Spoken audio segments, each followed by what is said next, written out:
तानाशाह पैदा नहीं हुए, पर हमारे देश में महान महात्मा गांधी पैदा हुए। महान महात्मा गांधी, जिनका मैं बहुत सम्मान करता हूं, मेरे हृदय में उनके लिए बड़ा सम्मान है। कितना महान आदमी। उस समय मोहम्मद अली जिन्ना ने कहा, पेपर वेट उठाकर कैबिनेट मिशन की बैठक में कहा था, मेरी भाषा अलग, भूषा अलग, रहन सहन अलग, खान पान अलग, मेरी नमाज अलग, अजान अलग, अल्लाह अलग, कुरान अलग, मुझे इतनी सी जमीन दो, मैं सारे मुसलमानों को लेकर इतनी सी जमीन पर रहूंगा, लेकिन मैं काफिरों के साथ नहीं रहूंगा। और तब गांधी जी ने कहा कि पाकिस्तान मेरी लाश पर बनेगा। पर ताज्जुब तो यह कि पाकिस्तान बना और गांधी जी की लाश गिरी तो सही, लेकिन तब उसके गिरने का उतना लाभ नहीं रहा था। हालांकि गांधी जी एक महान आदमी थे, मैं गांधी जी का हृदय से सम्मान करता हूं, लेकिन आश्चर्य यह कि गांधी जी के रहते रहते भारत के टुकड़े टुकड़े हो गए, भारत को तोड़ दिया गया। उस मातृभूमि को, जिस मातृभूमि को हम भारत माता कहते हैं, उस भारत माता की हत्या कर दी गई, उसके टुकड़े कर दिए गए, उसे दो टुकड़ों में बांट दिया गया। और गांधी जी ये सब देखते रहे। अब्राहम लिंकन कहता है, मैंने निश्चय कर लिया था मृत्यु का आलिंगन कर लूंगा, लेकिन अपने देश को बंटने नहीं दूंगा। लेकिन यहां तो देश बटा, देश बटा। किसने बांटा देश? किसने बांटा देश? अच्छा ये बताओ, तुम ऐसे लोग हो, मुझे तो ताज्जुब होता है कि भारतीय लोग कैसे लोग हैं, जो हमारी मां का हत्यारा है हम उसे भी सम्मान देते, उसे भी सम्मान देते जो हमारी मां का हत्यारा है। तुम एक शेर गाते हो, यूनान मिस्र रोमा मिट गए सभी जहां से, कुछ बात है कि हस्ती मिटती नहीं हमारी। गाते हो ना? किसने लिखा था ये शेर?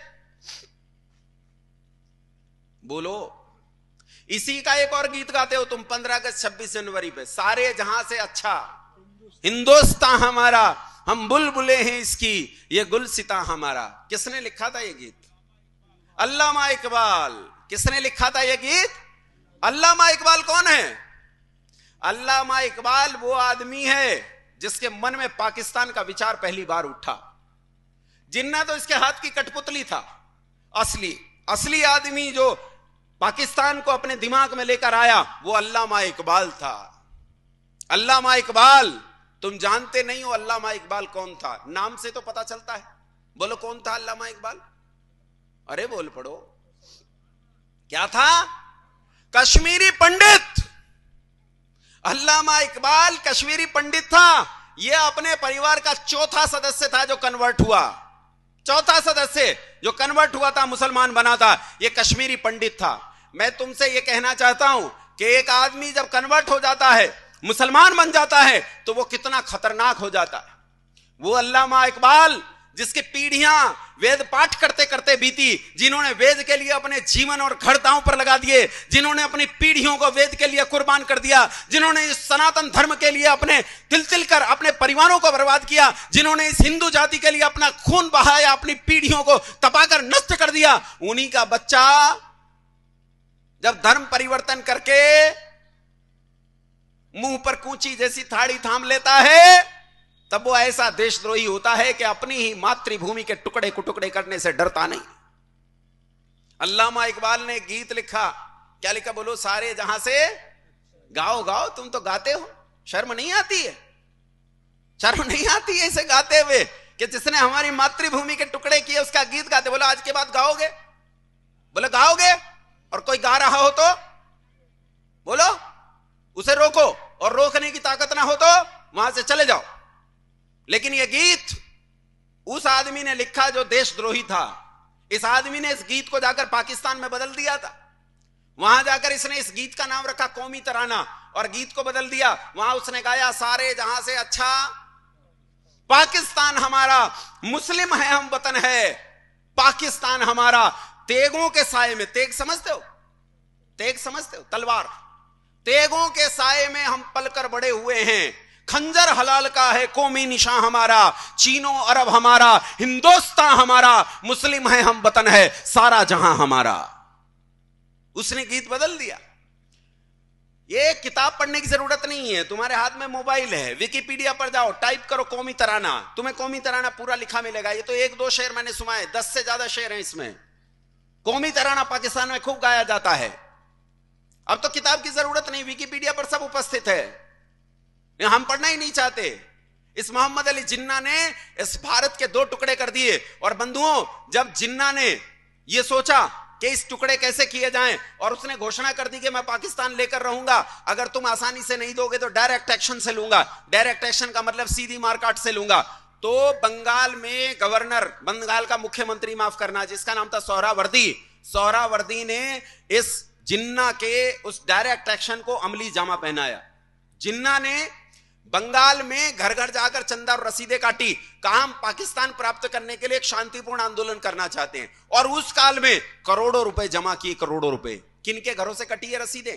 हिंदुओं के घरों से। किन की दुकानों से कटी है रसीदें? हिंदुओं की दुकानों से। किन लोगों से कटी है रसीदें? हिंदुओं से कटी है रसीदें। रसीदों से करोड़ों रुपया इकट्ठा किया गया। इस करोड़ों रुपए से हथियार खरीदे गए, उस काल के आधुनिक धारदार और बंदूकें, सब तरह के हथियार खरीदे गए। और 16 अगस्त 1946,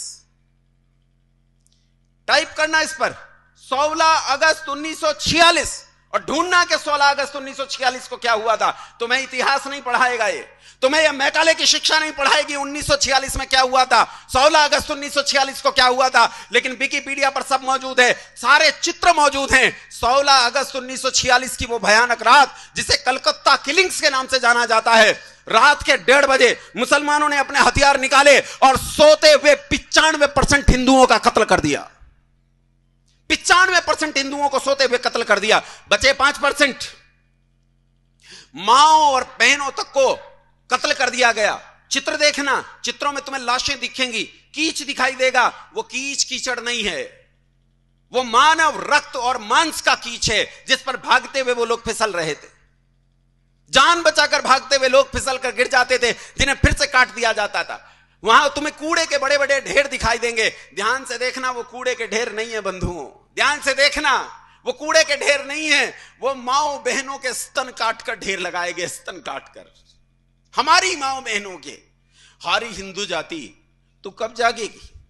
तूने कितना अत्याचार सहा, लेकिन तुझे पता नहीं चला कि तेरे भीतर की फूट तेरा कितना भारी नुकसान कर रही है। माओ ने वो लाल जन्ने बंद कर दिए जिनके नाम के पीछे बिस्मिल होता था। माओ ने वो पति बनाने बंद कर दिए जिन पतियों को वो अपना शीश काटकर थाली में भिजवा देती कि जा राष्ट्र की रक्षा के लिए बलिदान हो, मेरी परवाह मत कर। न जाने इस हिंदू जाति का क्या होगा। अरे तुझे जगाते जगाते दयानंद गया, तुझे जगाते जगाते श्रद्धानंद गया, तुझे जगाते जगाते लेखराम गया, तुझे जगाते जगाते राजपाल बलिदान हुआ, तुझे जगाते जगाते बिस्मिल चंद्रशेखर और भगत सिंह गए, लेकिन तू न जागी, तू न जागी। बंधुओं, केवल 5% लोग बचे। और जब इन 5% लोगों ने सोचा कि अब हमारे जीवन में बचाई क्या है, हम लड़ेंगे, और उन्होंने लड़ने के लिए कमर पर अपनी कमर को कसा, तो उसी समय इस देश में जो सबसे महान नेता थे, जिनका मैं बड़ा सम्मान करता हूं, महान महात्मा गांधी जी, वो नोआखाली पहुंच गए। और उन्होंने इन हिंदुओं को झंझोड़ कर कहा कि मुसलमानों पर हाथ मत उठाना, ये मेरे भाई हैं। और बंधुओं, गुरुडम ऐसी चीज होती है। एक बाबा हरियाणा में गिरफ्तार हो गया, जेल में पड़ा है बलात्कार के केस में। उसके चेले आज भी उस जेल के चारों तरफ प्रदक्षिणा करते हैं, पानी का छिड़काव कर करके उन्होंने जेल की दीवारें गला दी। गुरुडम ऐसी चीज होती है, इसकी पट्टी आंख पर बंध जाए तो फिर ये खुलती नहीं है। गांधी उस समय ऐसा गुरुजी था कि उससे बड़ा गुरुजी इस देश में नहीं थे। और गांधी जी के गुरुडम की पट्टी हमारी आंख पर ऐसी बंधी, हमने कहा जो गांधी जी के भाई हैं, तो गांधी जी हमारा बापू, तो ये भी चाचा, और हमने चाचाओं पर हाथ नहीं उठाया। पूरा देश इस भयानक नरसंहार को देखकर डर गया, कांप उठा, और भीतर तक ऐसे लोग डर गए कि किसी के भीतर गुंजाइश नहीं रह गई थी उठने की, हिम्मत नहीं रह गई थी कि वो उठें। बंधुओं, जब पूरा देश कांप उठा, डर गया इस नरसंहार को देखकर, तो आज तुम जिन्हें देखकर हिकारत की नजर से देखते हो, जिन्हें गरीब समझते हो, जिन्हें कमजोर समझते हो, जिन्हें समझते हो मजदूर हैं, रेल की पटरियां बिछाते हैं, सड़कें बनाते हैं, उन बिहारियों ने इसका मुंह तोड़ जवाब दिया। जहां उत्तर प्रदेश खत्म होता है बलिया, और बलिया से 50 किलोमीटर आगे एक जगह पड़ती है छपरा। नाम सुना है छपरा का? छपरा के लड़कों ने तलवारें निकाली और इन मलेच्छों को मुंह तोड़ जवाब दिया। वही जवाब दिया जो नोआखाली में उन्होंने हमारे हिंदू भाई बहनों के साथ किया था, वही जवाब छपरा के युवकों ने दिया। लेकिन वो ऐसा जवाब दे पाते कि ये भी उसी डर में पहुंच पाते, उससे पहले गांधी जी छपरा पहुंच गए। और एक एक घर का दरवाजा खटखटाया और खटखटाकर उन्हें समझाया कि ये मेरे भाई हैं, इन पर हाथ मत उठाना, और उन लड़कों ने हथियार रख दिए। लेकिन ये आग, ये युद्ध, ये फैल गया बिहार से उत्तर प्रदेश, उत्तर प्रदेश से पंजाब, पंजाब से दिल्ली, और दिल्ली से पंजाब के रास्ते होता हुआ पाकिस्तान वाले उस पंजाब में जा पहुंचा, लाहौर रावलपिंडी में। भयानक मारकाट मची। गांधी जी पूरे देश में घूमते रहे और उन्होंने हिंदुओं को हथियार उठाने से साफ मना कर दिया। 7 महीने के भीतर भीतर इतिहास बताता है 22 लाख हिंदुओं का कत्ल कर दिया गया। 22 लाख लोगों का कत्ल कर दिया गया। और बंधुओं, गांधी जी तो महान है, आपको पता ही है। मैं तो गांधी जी का भक्त आदमी हूं। गांधी जी कितने महान हैं इसका आकलन एक छोटी सी बात से लगाओ। गांधी जी ने लोकतंत्र के मुकुट में नई नई मणियां जोड़ी हैं। जब यह देश आजाद हुआ तो सोचा प्रधानमंत्री कौन बनेगा, तो कहा पहला प्रधानमंत्री तो मनोनीत किया जाएगा। तो पहले प्रधानमंत्री को मनोनीत करने के लिए 2 नाम सामने आए, एक सरदार वल्लभ भाई पटेल और दूसरा, बोलो बोलो, तुम्हारे प्रिय चाचा जी, क्या नाम था उनका, पंडित जवाहरलाल। 16 रियासतों ने मतदान किया और 13 वोट मिले सरदार वल्लभ भाई पटेल को। प्रधानमंत्री कौन बनना चाहिए था? अरे बोल पड़ो, कहते तो यह है बाकी की 3 वोट खारिज हो गई थी, यानी नेहरू जी को एक भी वोट नहीं मिली। अब देखो गांधी जी की महानता। गांधी जी लोकतंत्र का वो शिखर हैं जो बिना वोट पाए आदमी को प्रधानमंत्री बना सकता है कोई इतना महान आदमी दुनिया में? मैं कहता हूं गांधी जी जैसा महान आदमी दूसरा नहीं हो सकता। वो ऐसा व्यक्ति है जो बिना वोट पाए आदमी को भी प्रधानमंत्री बना सकता है। बंधुओं, गांधी जी के खिलाफ इस पूरे देश में एक ऐसी भावना फैल गई कि लोग गांधी जी को देखना पसंद नहीं करते थे। गांधी जी जब नोआखाली गए तो स्त्रियों ने अपनी चूड़ियां फोड़कर, अपने घर में बोतलें और कांच की बोतलें और कांच का सामान फोड़कर गांधी जी के पांव में फेंक दिया। फूल नहीं बिछाए, गांधी जी के पांव में कांच फेंक दिया, लोहा फेंक दिया। जहां जहां गांधी जी गए लोगों ने इन पर थूका, यह स्थिति हुई। लेकिन बंधुओं, गांधी जी के खिलाफ इस भावना ने एक परिस्थिति पैदा कर दी कि लोग गांधी जी की हत्या कर देना चाहते थे। गांधी जी की हत्या हुई कौन सी तारीख में? अरे बोल पड़ो, 30 जनवरी को। कौन सी तारीख को हत्या हुई? और पहला हमला कब हुआ गांधी जी पर? 20 जनवरी में। पहला हमला हुआ 20 जनवरी में और 30 जनवरी में नाथूराम गोडसे ने गांधी जी की हत्या कर दी। 20 जनवरी से लेकर 30 जनवरी तक गांधी जी पर 5 हमले हुए। इस बीच में नेहरू की पुलिस, पूरे देश की पुलिस गोडसे को नहीं ढूंढ पाई।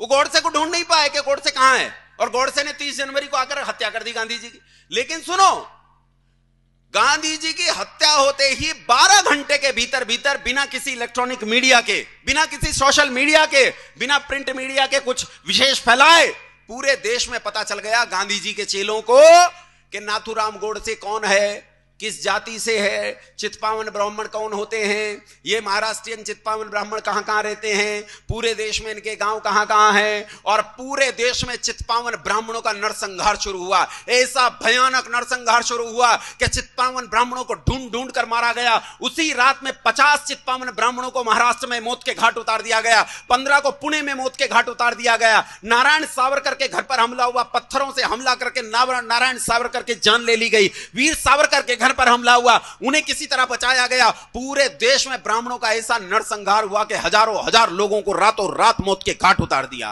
किन लोगों ने? अहिंसा के पुजारियों ने। अहिंसा महान है, गांधी जी महान है। गांधी जी मर गए। गांधी जी के मरने की जब बात आती है तो गांधी जी की हत्या का जिक्र आता है। और बंधुओं, जब भी किसी हत्या का जिक्र आता है तो उसके हत्यारे का नाम भी हत्या के साथ आता है। हां के ना? हां के ना? जब रावण की हत्या का जिक्र आता है तो मर्यादा पुरुषोत्तम भगवान श्री राम का नाम आता है। जब कंस की हत्या का जिक्र आता है तो योगी राज श्री कृष्ण चंद्र का जिक्र आता है। और बंधुओं, जब गांधी की हत्या का जिक्र आता है तो हुतात्मा नाथूराम गोडसे का जिक्र आता है। गोडसे ने हत्या करके गलती की, और जो आदमी हत्या करता है वो हत्यारा है, उसे फांसी चढ़ना चाहिए। बोलो हां के ना? हां ना बोल पड़ो। फांसी मिलनी चाहिए कि नहीं? गोडसे को फांसी मिली, गोडसे को फांसी हुई, गोडसे को फांसी पर लटका दिया गया, मार दिया गया। लेकिन मैं पूछना चाहता हूं, जिसने हत्या की उसे फांसी होनी चाहिए कि नहीं? हां ना बोलो, हां ना बोलो। और अब मेरे प्रश्न का उत्तर दो। 7 महीने के भीतर जो 22 लाख हिंदू मरे, उनकी मौत का जिम्मेदार कौन? कौन है उनकी मौत का जिम्मेदार? क्या उस आदमी को फांसी नहीं होनी चाहिए? लोग कहते जी वो तो मर गया, बहुत दिन की बात हो गई। अरे वो तुम्हारे दिल में जिंदा है, वो तुम्हारी करेंसी पर जिंदा है, वो तुम्हारी सरकार में जिंदा है, वो तुम्हारे राजनेताओं में जिंदा है, वो इस जनमानस में जिंदा है और मेरे जैसे भक्तों के हृदय में जिंदा है। और बंधुओं, ये जहां जहां जिंदा है वहां वहां इस आदमी की हत्या होनी चाहिए, जिस आदमी ने 22 लाख लोगों का कत्ल किया। बोलो हां के ना? विरोध करो अगर मैं झूठ बोलता हूं तो, विरोध करो मेरा अगर मैं झूठ बोलता हूं। मैंने अगर एक भी तथ्य गलत कहा हो ऐतिहासिक रूप से, तो मैं उस तथ्य के लिए माफी मांगने और सजा भुगतने के लिए तैयार हूं। एक भी तथ्य अगर मैंने झूठ कहा हो। बंधुओं, अहिंसा किसे कहते हैं तुमने जानी ही नहीं। अहिंसा प्रतिष्ठायाम तत्सन्निधौ वैरत्यागः। ऋषि पतंजलि कहते हैं अहिंसा किसे कहते हैं। अहिंसा प्रतिष्ठायाम तत्सन्निधौ वैरत्यागः किसे कहते हैं? वैर का त्याग करने का नाम अहिंसा है। हम किसी से वैर नहीं करते, लेकिन न्याय का उल्लंघन नहीं करते। अगर न्याय उल्लंघन हो रहा हो तो हम खड़ग निकालते हैं। भगवान राम जो अहिंसा को गांधी जी से ज्यादा अच्छे से जानते थे, भगवान राम जिनका जीवन मर्यादाओं की परिधि में बंधा हुआ था, उन्होंने रामायण जैसा भयंकर युद्ध लड़ा। अगर वो अहिंसक न होते तो क्या वो ऐसी गलती कर सकते थे? बंधुओं, अहिंसा किसे कहते हैं? कारण न हो तो चींटी जैसे छोटे प्राणी को भी दुख नहीं देना, लेकिन कारण हो तो लाखों लाख मनुष्यों का वध कर देना भी क्या कहलाती है? क्या कहलाती है? भगवान श्री कृष्ण। समय हो गया क्या? अच्छा, मुझे लग तो रहा था कि संचालक महोदय बहुत देर से अंगड़ाई ले रहे हैं, मैं समझ नहीं पाया। भगवान श्री कृष्ण, उन्होंने महाभारत जैसे युद्ध का नेतृत्व किया। बंधुओं, यदि कारण हो तो लाखों लाख मनुष्यों का वध कर देना भी क्या कहलाती है? अहिंसा कहलाती है। एक सिद्धांत तुम्हारा गड़बड़ हुआ और तुम्हारा देश 3 टुकड़ों में बट गया। पिछले 270 साल में भारत के 13 टुकड़े हुए हैं। अगर तुम अब भी नहीं जगे तो इस भारत के अभी भी लोग नारे लगा रहे हैं, भारत तेरे टुकड़े होंगे इंशाअल्लाह इंशाअल्लाह। इसलिए चेतो, जागो, समझो कैसे हम इस देश को बचाएं। रात्रि में चर्चा करूंगा। जो लोग कल आए थे और इस समय भी आए, उनकी रात्रि में बात ज्यादा समझ में आएगी। और जो घंटे छोड़ रहे हैं, जो पीरियड्स में बंक मार रहे हैं, जो क्लास के समय चाट खाने चले जाते हैं, उनकी बात कम समझ में आएगी। लेकिन रात में बताऊंगा कि इस राष्ट्र की वास्तविक समस्या का समाधान क्या है। बहुत धैर्य से इतनी देर तक आप लोगों ने मुझे झेला, उसके लिए बहुत धन्यवाद। आप सभी को सादर प्रणाम।